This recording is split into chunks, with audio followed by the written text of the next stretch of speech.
It's hot. Good morning, 4th grade. Good morning. Good afternoon. It's 12:30. Okay, so how many of you guys have seen me before? Yeah. Awesome. Everybody, cool. Put your hands down. Is there anybody new in here right now? Yeah. Okay. Awesome. Put your hands down. Alright, so here's what's going to happen today, okay? I'm not your teacher, okay? I'm not your substitute teacher. I don't have keys. Today I'm just going to be myself. And for those of you who remember this from last year, you're going to get a different version because now you're older and you're going to hear some different things. And today I'm going to tell you some stuff about my life here in this school and how I got here. And I'm also going to tell you why I'm actually standing up here today. So, is that okay with you? Yes. Okay, good, because that's what I like to hear. Okay, so for those of you who don't know, my name is Miss Rebecca, and I substitute teach here, but I also was a student here way a long time ago before y'all were born. Yes, I make myself feel old, and that's okay. I love being here and being able to come back like this means a lot, and you're going to find out why in just a few minutes.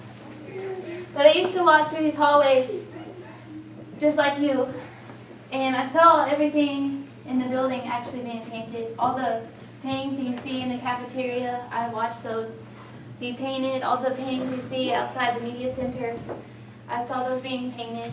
The playgrounds that you guys are on and the tracks that you guys walk around, I saw those being laid out on the field.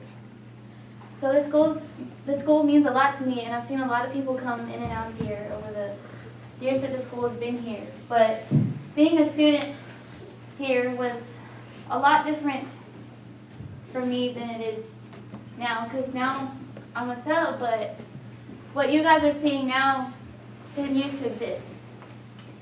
The Miss Rebecca that you see walking through the hallway right now never used to have it.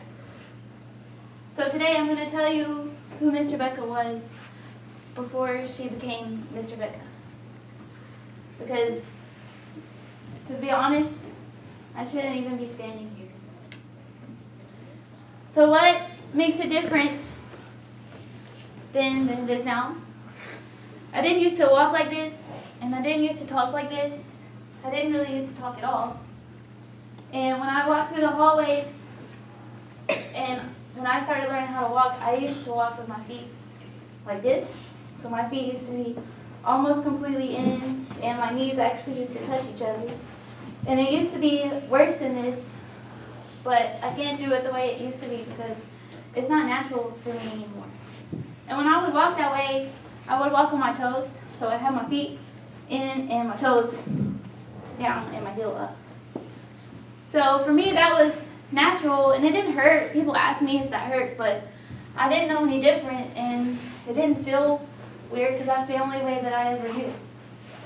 So how did my feet change? Well, today I have learned how to walk 3 times, and I have had 5 surgeries, and I've worked my way out of a wheelchair twice, just to learn what you guys are doing now. I used to wear braces on my legs, and nothing was ever normal, and that's all I ever wanted, was for something to be normal.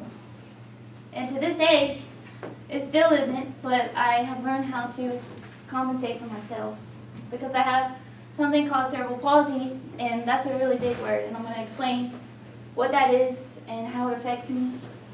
Cerebral palsy is a physical/mental disability.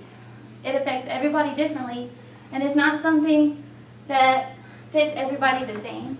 So it's like playing target practice with the brain. If you throw a dart at it, whatever part of the brain it hits, that's what's going to be affected.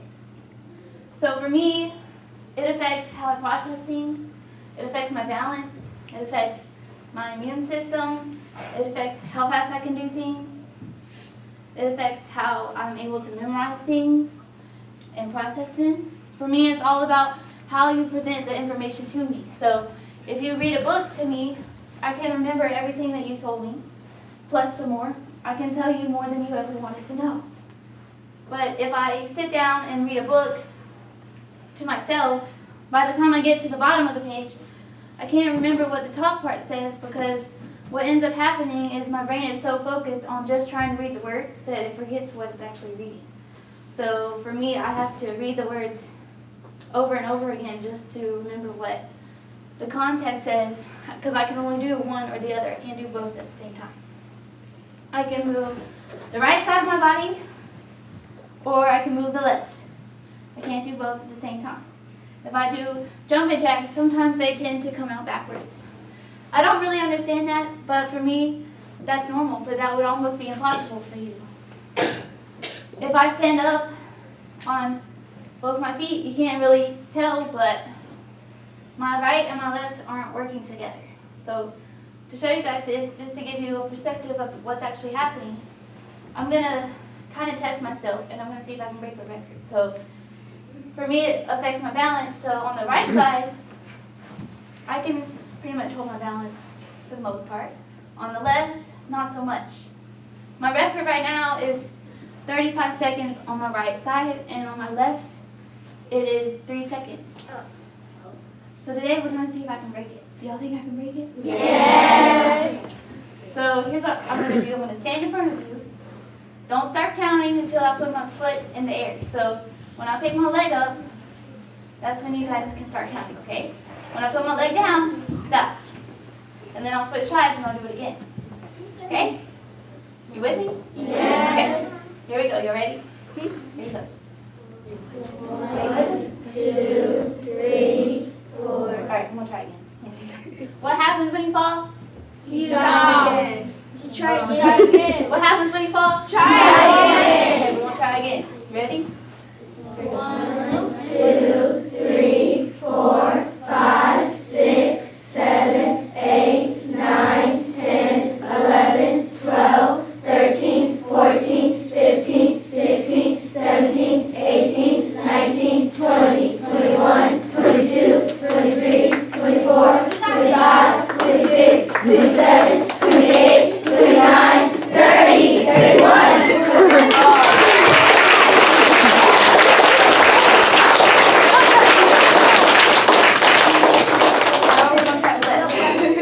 You ready?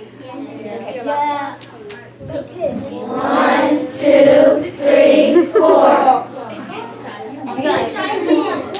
That's what happens, okay? So that's the difference between right and left for me, okay? But walking and running and everything that you guys are doing, somebody had to teach me that. So imagine if you guys walked in here, you just walked in here and you sat down and you didn't really think much about it. Well, somebody had to teach me how to write my name on the paper. Yes. And somebody had to teach me how to hold a fork because when I had my back surgery, it took all my memory away.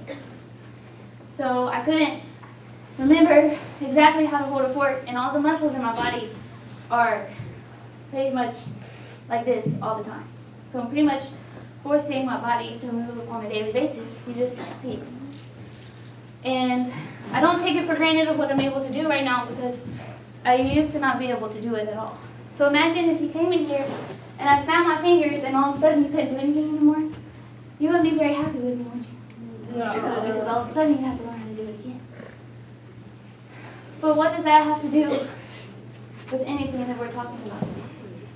Because when I came to school, I didn't look like everybody else. And I didn't walk like everybody else. But I couldn't figure out why, and I didn't understand why I was made differently. I couldn't understand why I was being made fun of for something that I had no control over. I couldn't understand why I would walk down the hallway and somebody would look at me and laugh at me and think that it was funny when I had no control over it. And when I fell, people started laughing because they thought it was funny. And it wasn't. Because when I came to school, I wore braces on my legs. And when I went home, I would take my jeans off because I would wear them in 100+ weather just so that I could hide them. But the only problem with that is with the braces being on and my socks being on and my shoe, they're really hot. So when I would take my jeans off, I would have heat rashes everywhere just because I was trying to hide something that I didn't want everybody else to see. And there was nothing that I could do about it to change it. Why was it funny when I fell, when I didn't have anything to fix it or control it? Why was it funny that I had blood going down my leg when I fell? Why were people laughing just because I couldn't wear shoes like them? Because for me, when I came to school, this is what I saw. I don't like your shoes. I don't like your shirt. I don't like your face. I don't even know who you are, but I'm not going to talk to you because it's different. I don't like your hair. I don't like your shirt. I don't know who you are, but I just don't like it. I don't even have a reason. I'm just not going to like it because it's not what I want. That was every day for me. And people thought that it was funny. And honestly, it got worse than that because every year that I went through school, something else happened. By the time I got into 3rd grade, somebody broke my arm just because I was different from them. And when I got to 4th grade, I had another surgery and it put me back in a wheelchair. And I remember going to recess and somebody thought it was funny to let go of my wheelchair going down a hill. And I almost ran into a wall. Y'all don't know this, but I'm the world's best wheelchair driver. I can pop a wheelie in the middle of nothing. And I'm thankful that I know how to drive a wheelchair because if I didn't, then we would have a different outcome than what happened that day. Somebody thought that was funny and there was nothing that I could do about it. What's so wrong with being made differently? Why is that funny? And why do people take things for granted when I'm sitting here working myself to death just to do regular things? I couldn't write my name on the paper. I couldn't run around the track. I couldn't go to PE class like everybody else. I worked myself 10 times as hard and I had nothing to show for it.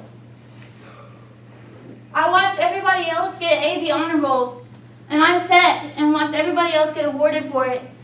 And I sat there with nothing because I couldn't pass one class. Just one. When I got to high school, they had award ceremonies and stuff. And I worked really hard just to get there. And I worked myself to the point of getting sick all the time. And I went to an award ceremony, and I knew that I wasn't supposed to be there because I didn't have anything. I didn't even have a reason to be there, but we were required to be there.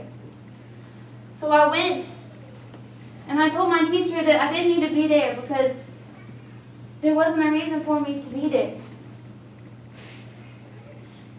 And when my class got ready to go up, I told her that I didn't need to go, but she forced me to go up there anyway. So I walked up in front of everybody, standing on church steps in front of at least 300 people, standing up there with my class, literally watching everybody else get handed something, knowing that I wasn't supposed to be up there anyway, and she forced me to go anyway. So I still walked out empty-handed, only this time it happened in front of 300 people. And there was nothing that I could do about it, and there was nothing that they could do to change it. I have cerebral palsy today, and there's a 90% chance I'll have it tomorrow. There's nothing that I can do to change that. And then I would come, when I came here, I would smile in school anyway. Because the only people that I could trust while I was here was my teachers. And I knew that even though they were trying as hard as they couldn't help me anymore. But they looked past my test grades because my test grades didn't determine who I was. But trying to get everybody else to see that was nearly impossible because when I came home from school, I would stand in the mirror just like this and look face to face with myself and ask questions like this. God, why did you make me this way? And why can't I just be normal like everybody else? I don't feel pretty, and I'm not beautiful because everybody is telling me that I'm not worth anything. Why am I not worth anything? Why do I look different from everybody else? I believe that I was a failure because somebody told me that I was. I believe that I was ugly because somebody told me that I was. And I believe that I wasn't going to be anything when I grew up because doctors told me that I wasn't going to be anybody. That I wasn't going to do anything with my life. I heard that my entire life, and I have spent more time than I'd like to say trying to make up for it. Because if I wasn't trying to make up for it, somebody else was. I remember everything that somebody told me. I'm not standing up here on a whim making stuff up. This is my life up here, and to be honest, that's only a piece of it. I'm only telling you about school. I'm only telling you a chunk of it. Everybody told me that I wasn't important, and she's not going to do anything, and she's not pretty enough, and she's not smart enough, and she doesn't have the right kind of clothes. And all I wanted, I was just thankful for the clothes that I had, much less anything else. I couldn't wear regular shoes, and people kept asking me why, and I tried to explain to them, but it didn't help. And I would wonder why I couldn't have the same shoes that they had, because to me, everybody had more than I did. I cut my hair so maybe they wouldn't notice. I wore different kinds of clothing to make sure that they couldn't see it. I went home and looked into the mirror wondering what was wrong with me, and there was nothing that I could do to fix it. I studied for my spelling test, I studied for my science test, I studied for social studies, I studied for whatever I had. But when it came to doing math, it wasn't ever going to change.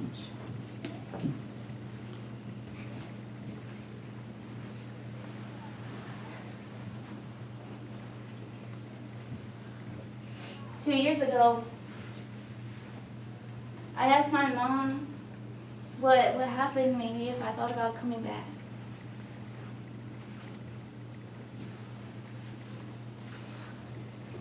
What would happen if I went back to school? And I wasn't afraid of having cerebral palsy anymore, because when I was 12 years old, somebody finally told me what I waited 12 years to hear. She told me that I was beautiful just the way that I was, and she didn't care what I had. She didn't care what kind of clothes I wore. She didn't care what kind of shoes I had, and she didn't care that I had cerebral palsy. She was thrilled that I was just on her soccer team running up and down the field. And I ended up being the goalie because I was the best one that they had. And I liked every single one of them. And she told me that I was beautiful and that she didn't care, and she spent years making up for what everybody else said. And it's because of what she told me is why I'm able to stand up here today. If nobody had ever told me that, then I wouldn't be a speaker today. I wouldn't be a missionary. I wouldn't be a writer. And that just happens because God said it could. I'm not going to stand up here and tell you that I take all the credit for it, because I don't. If you were to ask me why I'm able to do this stuff, it is because I believe in Jesus, and I'm not going to stand up here and deny it. I refuse. Because I'm either going to tell you the truth or I'm not going to tell you anything at all. Because one person chose to turn my life around is why I'm standing up here. I graduated with honors, and by the time I was a senior in high school, I was leading chapel services. I've flown halfway around the world. You don't realize how big it is until you sit on an airplane for 20 hours trying to make it to one country. I'll tell you. But one person. All it would have taken was one person. But if I came up to you in school and put my hand out, you wouldn't take it because, oh, well, she is different, so I'm not going to take it. And if I fell in the hallway, you would walk by me anyway. I got pushed into walls. People broke my arm. People let go of my wheelchair. What else am I supposed to do? I did good just to get here every morning. But I came anyway. And I smiled at my teachers and I watched every move that they made just because I wanted to get to know them better. And when I was in 4th grade, somebody went the extra mile because I didn't want to come to school anymore. Not the way that I was. Because at this point I was back in my wheelchair because I had surgery.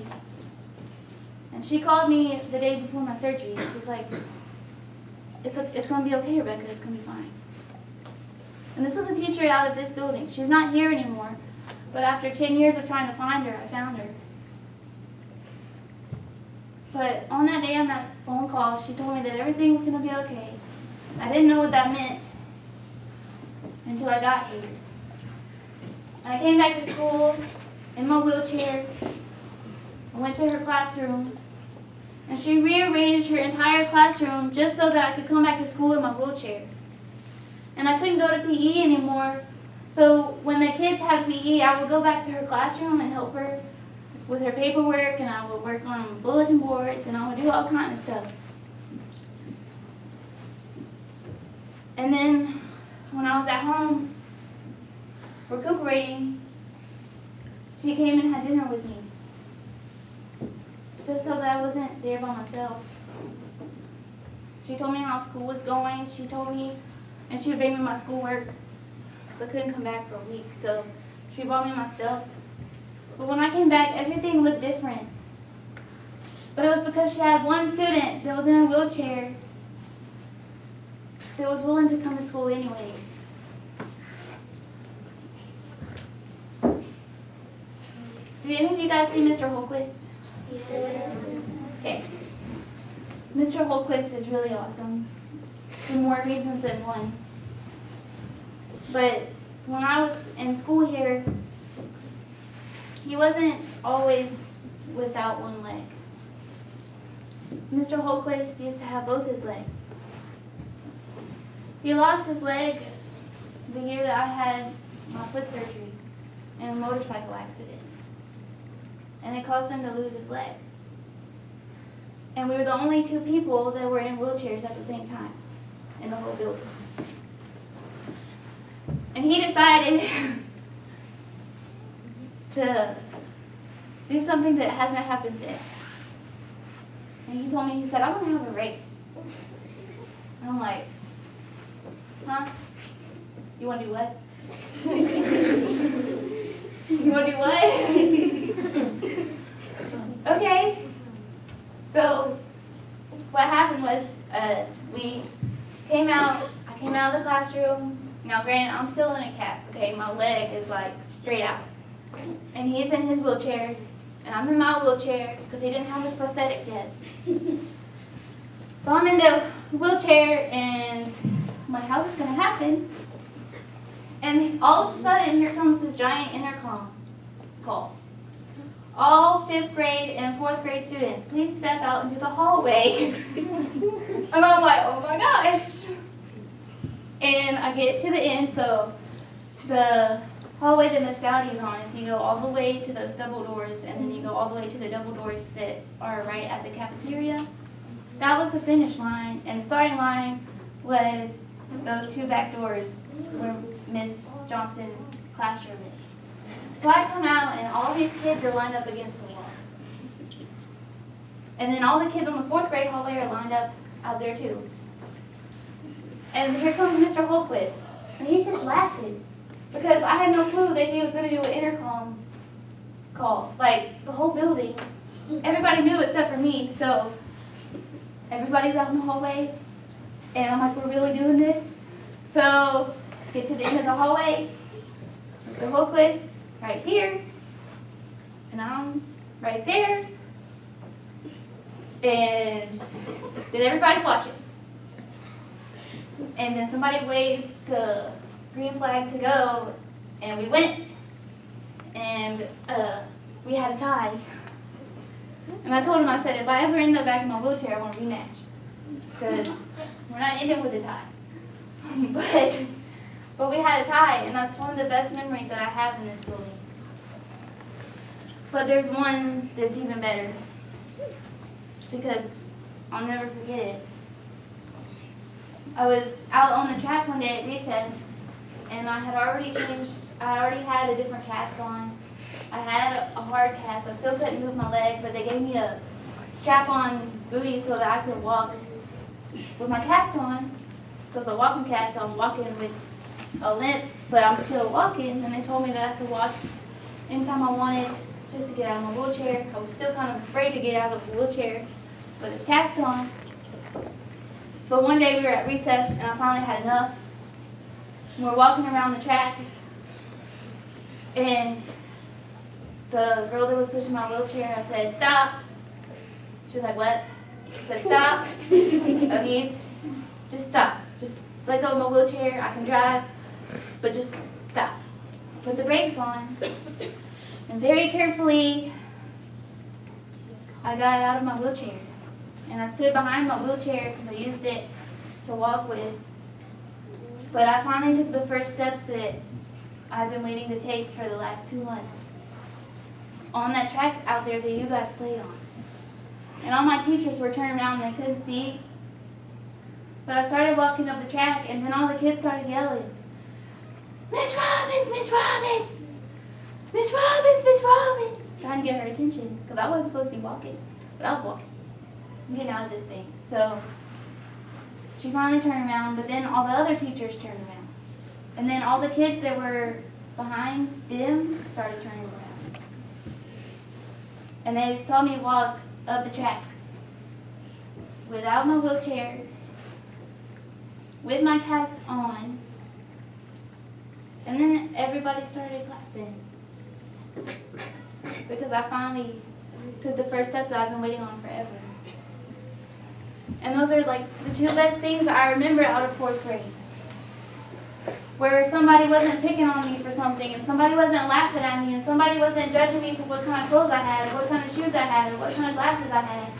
And for the first time, it didn't matter. The only thing that mattered was that I was actually walking. Anyway, with a cast on. That's the only thing that mattered, because that's the only thing that anybody wanted was to see me walk again. And it didn't matter what else I had. And I want you to know something. I don't care what kind of clothes you have on. I don't care what kind of shoes you have. I don't care if you weigh 400 pounds. I'm still going to love you anyways.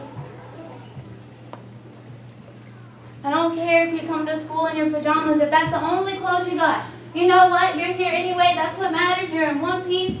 Let's work on it together. I don't care what kind of clothes you got. Because when I went to school, in the high school that I was in, there was a 6th grader who had nothing. She came to school with her grandmother's shoes because that's the only shoes she had. She couldn't take a shower every day because she didn't have running water at her house. She ate lunch at school, and that's the only meal that she got. And when she wanted to talk to somebody, she always came to me, and then she started coming to church with me. Just because. And every morning she gave me a hug, and she knew that I didn't care what she looked like, or what her hair looked like, or what her clothes looked like. And I asked her one day, because her birthday was coming up, I said, what would you like to have? She's like, I don't really know. I said, well, do you like wearing your grandmother's shoes every day? She said, no, not really. And she said, they're too big for me, but they're all I have. So I took my allowance money and my itty-bitty paycheck, because I worked at a karate studio, and I took my minimum wage paycheck and bought a 6th grader a new pair of shoes, and that was the only pair of shoes that she had that were her own. And she didn't know that they were coming. But they were her favorite color, and they were her right size, and it was like Christmas to her, and she still has them. It shouldn't matter what somebody else has. Does it matter that I have cerebral palsy? No. Is that what you guys are seeing right now? No. No. You see me walking up and down these hallways, subbing or volunteering or speaking or whatever I am, because I don't know sometimes. Sometimes I come to school as myself and I end up being somebody else because somebody else is out. That's okay. But I'm the same person out there as I am in here. It doesn't matter to me. And if you want to go to Six Flags, let's go, because I love roller coasters. If you want to go roller skating, you're going to have to help me, but I'll still get out there anyway. I'm going to fight first. And when field day comes, man, it's coming. Because last year was my first field day that I actually got to participate in, and it was awesome. But don't take those kind of things for granted, because it's not always that easy for some people. And I'm not just saying that because I'm standing up here. It wasn't easy for me to get here. But it was worth it, because if I hadn't gone through all of that, then I couldn't talk to you about bullying today. And if I had to do it again, if I had to be in a wheelchair again for you guys to see what you're seeing right now, then that's okay. If somebody had to break my arm again just so that I could stand up here, you can't break this one anymore, you gotta break the other one, because you can't break the same area twice. Once it heals, it can never break again. If I had to do it again, knowing that I was going to be standing up here, then I would do it again. Because every year I waited on somebody to come in here and say something, and nobody ever came, and 11 years later there's a blonde-headed, 5'5" girl that can't walk like she's supposed to, but she's doing it anyway, and she's standing up here talking to you today. And if 2 years ago, that's why I'm here, then that's okay. I went through all of that just so I could come right back full circle 11 years later. Woo! That's a lot of stuff. And that's only a piece of it. But the things that you guys say and do, they work like these bubbles. Let's pretend that these bubbles don't exist. I can't refill this bubble wand when I blow them out. The words that you say and the things that you do work like these bubbles. Once you spew them out, you can't put them back in. Why am I up here? Because I still remember what happened to me. And I'm only telling you a piece of it. Doctors told me that I wasn't going to do anything with my life. And I have played soccer, and I have a black belt in karate, and the first job that I had was to teach special needs karate at 15. That's a long way from doing nothing. But when I was in school, I had a life-changing moment for me and the person that I was talking to. And she was in 4th grade, and one day I walked into the bathroom, and it was just me by myself. But while I was there, I heard these things that she was just screaming at the top of her lungs. And she didn't know that anybody else was there. And this was a 4th grader just like you. Just like you. And this is what I heard. I don't want to be here anymore. Nobody cares. Why doesn't somebody care? Why doesn't somebody love me for just me? I don't want to be here anymore, and nobody cares. And I was a senior. People think teenagers are crazy, and you know what, they might be, but I'm not that way. I sat in the bathroom that day listening to this, and I was mad because nobody took the time to notice, but yet I'm seeing right through her. And so while I'm sitting there, I said this. I said, I care. And she just gasped for air because she thought she was in there by herself. But she wasn't. But the right person finally heard what she was trying to say the whole time. And I walked out of that bathroom and I asked her a question that took a lot of guts to ask. I said, first of all, I said, do you trust me? And she said, yeah. She said, you're always talking to the younger kids and the middle school kids, and they talk to you about everything because they know it's not going anywhere. I said, okay. I said, so can I ask you this question? And she said, yeah. And this is a 4th grader who comes up to hear on me. So I'm looking down at her, and I said, when you go home, I said, he said, are you going to kill yourself tonight? She said, yeah. How'd you know that? I said, I didn't know that. But I know that face. I know what that face looks like, and you don't have to tell me a thing. And you don't have to impress me. I don't want your stuff. I just want you to be you. And I asked her to give me 2 weeks. And I said, if anything happens, you let me know. But don't do anything else. I don't care what anybody else says to you. She said, okay. I said, if somebody comes up to you, you tell me, I'll come take care of it. Really quickly. She said, okay. 2 weeks went by and I did the chapel service for the elementary school kids. And I told them exactly what I'm telling you. I love you just the way that you are. You don't have to do anything for me. I don't care what you have and what you don't have. Because my job is to be that one person for somebody else, no matter where they are. Because when I was 12 years old, that's all I needed, was for somebody to tell me that. And everybody walked out of that chapel service. It was dead quiet for a good reason. And that 4th grader walked up to me, and she just burst into tears, but it was the kind of cry that needed to happen. And she walked out, but before she left, I told her, I said, something really cool is going to happen in a week. I don't know what it is, but it's going to happen to you, and it's awesome, and it's going to make you smile. She said, okay. I'm like, oh gosh. Don't know what it is, but it's got to be something good. I had no idea what I just said. But a week went by, and the school that I went to did this thing called Others Day, where they worked out and they worked in the community and they picked up trash, they picked up leaves, they took care of people, they did whatever anybody asked them to do. But everybody had to have a matching t-shirt, and they let the kids design the t-shirt. And I didn't know that at the time, but the 4th grader who once wanted to take her life turned in her design, and then the whole school ended up wearing this t-shirt.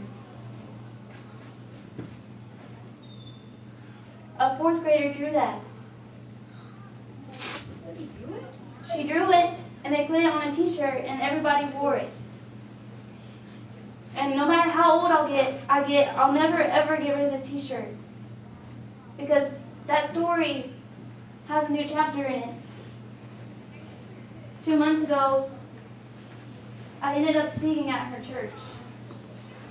I wasn't pulling 101. When I speak at churches, it's totally different, and it always comes out different. I always have different stories and different things. But that 4th grader that I haven't seen her forever was sitting there.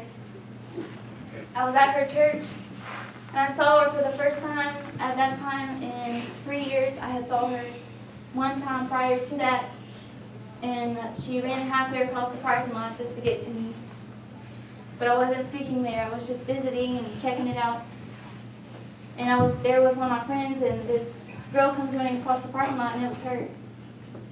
But up until 2 months ago, I hadn't seen her since. But she was there. And now the 4th grader that once looked up at me, now she's in 10th grade, and now she's taller than me, so now I'm the one looking up at her. But she told me that she wanted to go to college, and she told me what she wanted to do with her life and what she had planned on doing. And she smiled really big, and she gave me a big old hug, and she's still alive. I never met her parents, but their daughter is still alive. Their daughter is still alive, because a senior failed a test and walked into the bathroom just to take a break. If I had never failed a science test, then that would have never happened. And the end of that story would have ended in a funeral for a fourth grader. Because somebody was bullying her to the point that she didn't want to live anymore. And unfortunately, as much as I don't want to believe it, I know that there's several of you contemplating the same thing. You don't think that I see it. You don't think that somebody's not paying attention, and I'm paying attention. That's why I'm pouring my life out up here, because I care that much about you that I'm willing to just lay it all out.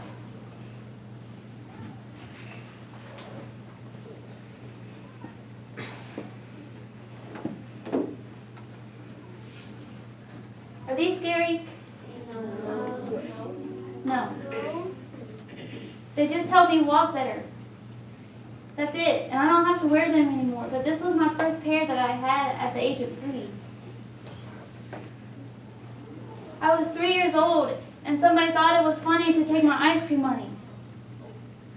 From a 3-year-old who doesn't have 50 cents very often, but she had it that day. There's nothing wrong with having to have a little bit of help walking, because sometimes if you walk life alone, it can get lonely and harder every day. And in just a second, I'm going to ask you 3 questions anonymously, and nobody else will see you but me. So I need everybody to close their eyes and bow your heads, because I don't want to see your face.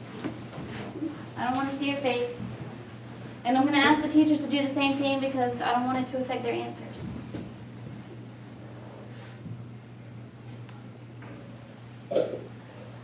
Okay. The only thing I ask is for your honesty, because these aren't questions that you can say maybe to. I need a yes or a no. There is no maybe. You can answer any of these questions, but I just need you to be honest. I'm the only person that can see you. Nobody else is looking but me. So when I ask you these questions, if you say yes, I need you to raise your hand, but I need everybody raising the right hand, so everybody's raising the same hand, so I don't get confused and I can see who's doing what. Okay, so if you raise your hand, raise the right hand. Other than that, I don't want to see your face. I don't want to see your eyes looking around everywhere. I'm the only person that can see you. And I'm not going to tell anybody. It's between me and you. Here's question number 1. Have you ever been bullied? If you have, raise your hand.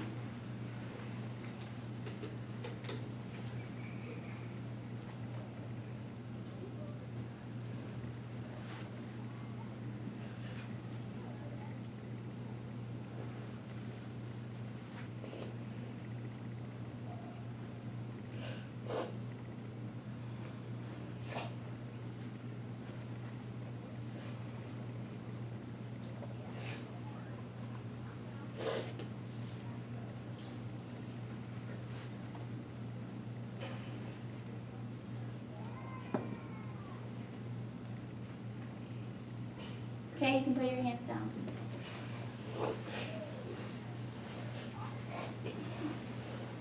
Here's question number 2. Have you ever been bullied in this school? If you have, raise your hand.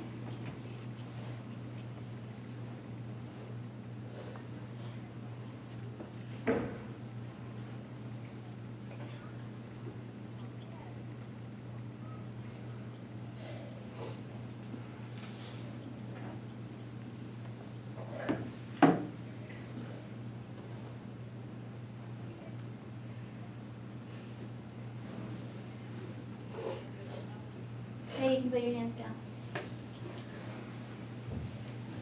Okay. I'm on my last question, and it's the hardest question to answer. And it's not one of those, like I said, that you can say maybe to. I just need you to be honest.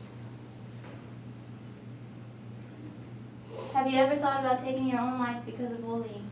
If you have, raise your hand.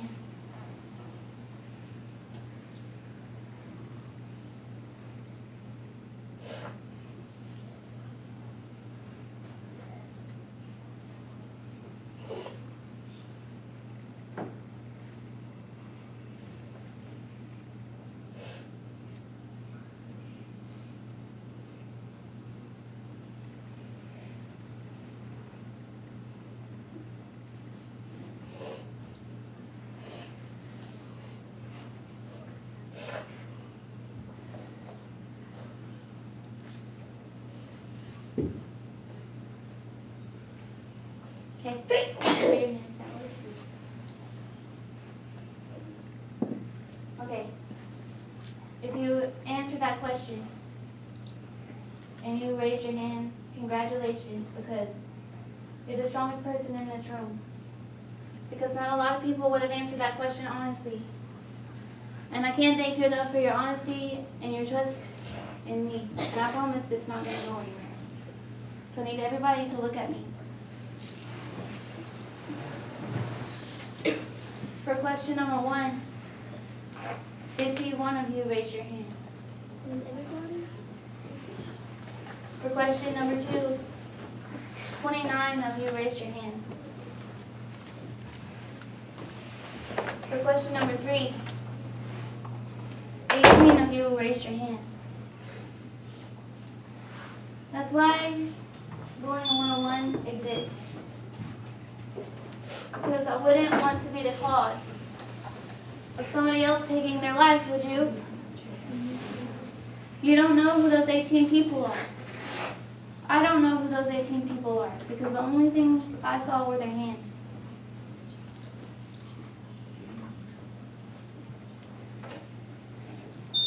That's why bullying needs to stop.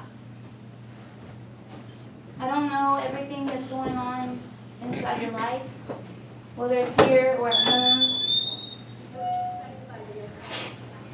But you don't know everything that's going inside of anybody. Do you? None of you knew what I was dealing with until I put it up here.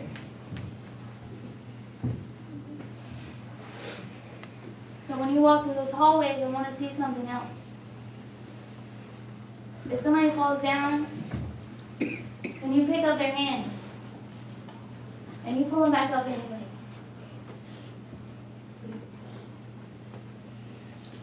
That's what should happen. Because you don't know who's on their last leg. You don't know who they are. And these are 4th graders.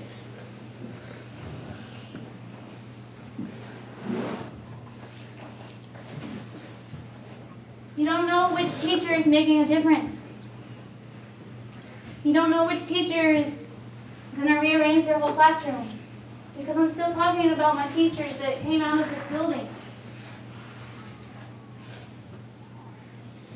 And if you're a teacher today, here's my encouragement for you.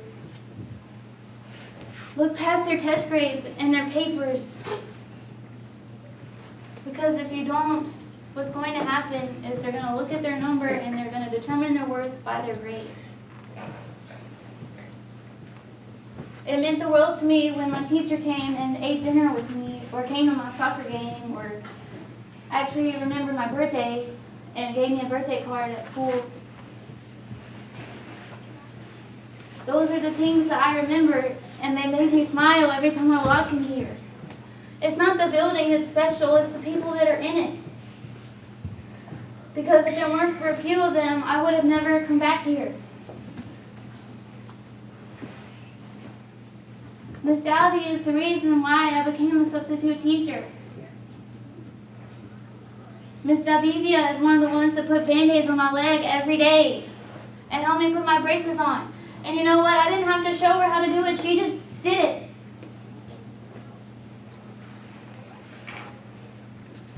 Those are the things that I remember. And when I came back, I don't want to be known as the girl that walks funny.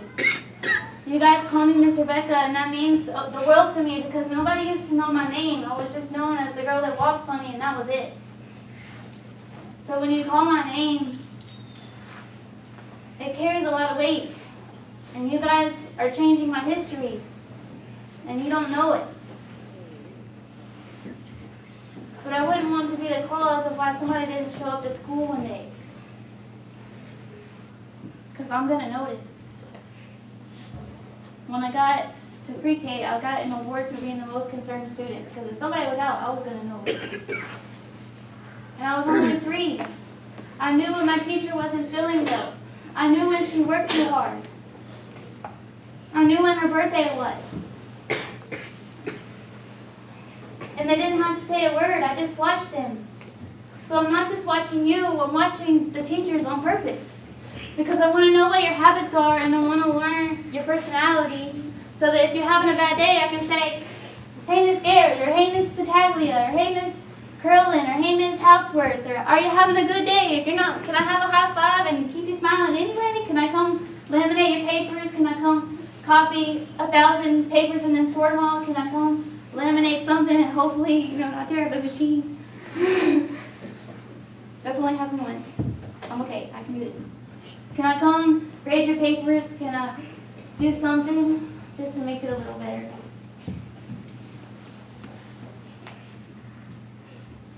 That's what my life is really about. It's about serving people, no matter where I am, whether I'm in a school building or a church speaking or an airplane flying halfway around the world. I'm here on purpose, and I'm here for you. And I'm going to be here for a while, so if you want to come talk to me by yourself, then I'm going to be here. Each of your teachers have an orange folder. And you guys are going to have the opportunity to write me a letter. If you want to write me a letter, you can write me a letter. If you want to tell me about today, go ahead. If you want to tell me about bullying or something that's happening or something, anything, I don't care what it is. I just want you to know that I'm here for you and I'm wide open. So if you want to write a letter to me about anything, you can write a letter. I'm not going to pick those folders back up until after fall break. But I need those folders back not only because of what's in them, but those are the only folders that I have. So all of you are going to have a chance to write me a letter. You don't have to write me a letter if you don't want to. It's up to you. I don't even require for you to put your name on the paper. The only thing I ask for is the teacher's name so that I know what class it is. If you don't want to tell me your name, that's fine. If you just want to vent, vent.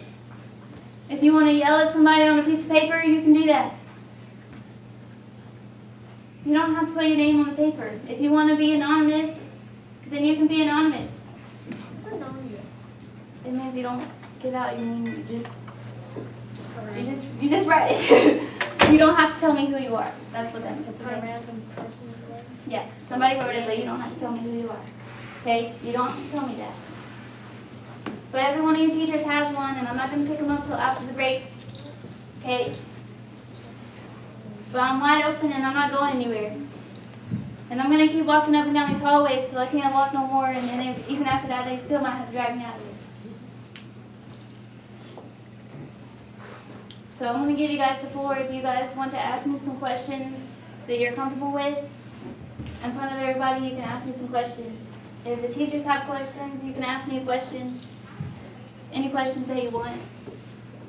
So I'm going to give it to you guys, and then you guys can go when you're finished. Okay? Did you guys enjoy today? Yes. Okay. That's good to know. So if you have